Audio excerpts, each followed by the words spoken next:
word Hamas or Hezbollah thing terrorism.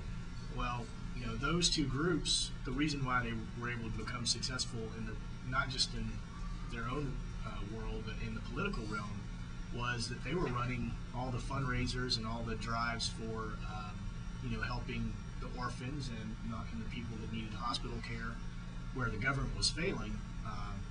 So they came in and presented themselves not as extreme as terrorism, but as humanitarian outlets. And we've really let down the world in that respect. And I'm very hopeful that when we get to the next election in 2008, this November, we'll be able to take the world or show the world that we're ready to go back to being that light, that beacon, that helping hand in situations of crisis, and not just a bully. Right, not just a bully, and we can do that around the world, whether we're talking about Africa, the Middle East. We need to engage other countries in the Middle East too. They have a role in making sure that Iraq remains a secure country, and we need to reach out to them and again be their partners. What would you say would be the solution going forward with Iraq? There's a lot of plans on the Democrat side for withdrawing troops. What would be your, I guess, if you were in the State Department, or if you were running the State Department under a new administration, what would you say would be the most critical thing for Iraq? Well, I just, with regards to Iraq, everywhere I travel in the 4th Congressional District, people want to talk about Iraq. Just this past summer, I did a tour of a lot of the Eastern Plain counties, and I was in Cheyenne Wells, and I was talking to an 80-year-old woman who works at one of the newspapers there, and she's never voted for a Democrat, she's a Republican, and she took my hand and she said, if you get elected, will you please bring our boys home? And again, I hear that all the time, and we do need to start withdrawing our troops out of Iraq. It's not going to happen overnight. We need to do it in a way that maintains security at our embassies and interests overseas, and also that it keeps our remaining troops there safe. But we do need to withdraw our troops from Iraq. Some of them may need to be redeployed to places like Afghanistan.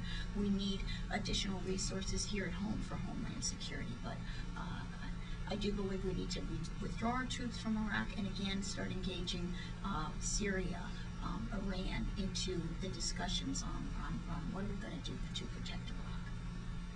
So that is refreshing to hear, and it sounds like that if the CD-4 constituents elect you into office, the discussion will change from defensive marriage and who knows what else to thinking forward about how to give our small businesses a chance to grow, how to turn CD4's farmland into a leader in green energy, how to make our schools better for our kids, how to offer more opportunities for our college students, as well as someone that's got a diplomatic background, that has some experience working abroad with several State Departments. It sounds like. And it's a big challenge, isn't it? And but we're spending upwards of $15 billion a month now. $15 billion a month. That's a lot of money. And what are we getting for that? So again, just as a we can't be the bully in the world, and we can't oversee everything that's going on in every country. We need to look at making sure we address these problems strategically and diplomatically, and we need these resources at home as well. So we just cannot continue down this path. What would you do with returns on savings if let's say we didn't have those $15 billion going out every month to Iraq?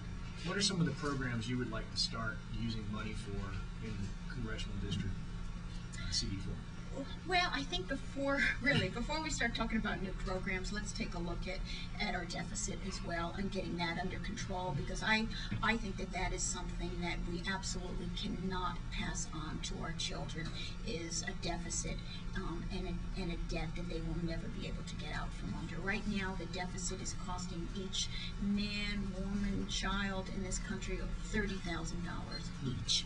And so that's the first thing we need to get a handle on, is our deficit. But there's lots of things that we can do to strengthen our economy and bring additional resources in. So I would like to see incentives for small businesses. I was glad to see that that is part of the stimulus package, and I think the stimulus package can do a lot more than just give rebates to individuals. We need again to start investing in small businesses, being able to create jobs, certainly investing in clean energy and renewable energy as a way to create jobs in this country. We've always been a country of entrepreneurs, and I'd like to see us maintain that spirit. Excellent, excellent.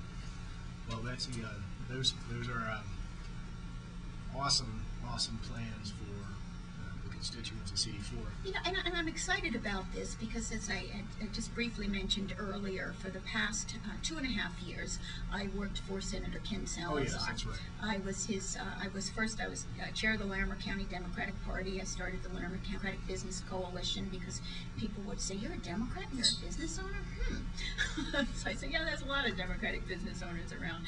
But after the 2004 election, I was hired by Senator Salazar to oversee his northern and eastern Colorado office, and that gave me the opportunity really to be out every day with constituents in the 4th Congressional District. So I understand the water issues on the Eastern Plains. I understand the Farm Bill. I know about the pressing concerns on the vibrant Front Range cities, education and transportation. You know, I've worked with hundreds of individual constituents, whether it's getting their rightful veterans benefits for them, helping them figure out the maze of the Social Security disability system, helping students, you know, get their student loans. And so I think I know the issues of the district. I know a lot of the people, and I'll be an effective representative for them. And is there a lot of issues with veterans and disability? Well, it's just a bureaucracy. Yeah. And sometimes it takes so long for people to get an answer. And so, you know, we have helped veterans who are just waiting for their benefits. And, you know, there might be it's just been languishing in somebody's office, and sometimes it just takes a call from your representative or your senator's office to speed things up. And I know that the federal government is slow. I've worked in it for many years. It's like a maze, trying to figure out how it works. But and we can do better. I know that we can do better in terms of cutting federal red tape. So that's what was part of my job, was really to cut federal red tape for constituents dealing with the federal government. Great. And the water rights issue, for those of us that live in Denver or in other parts of the country, what are some of the issues with water rights? Is it a farmer issue? Is it a citizen issue? Well, it's really a state issue, but I believe that certainly on the Eastern Plains where water is scarce, that these communities, smaller communities, need to be brought into the discussion, need to be brought to the table, and it shouldn't just be the water lawyers that represents the Front Range cities, that they need to also make sure that the small communities have a voice as well, and they've been left out of the discussions. And the green building could help, save water as well.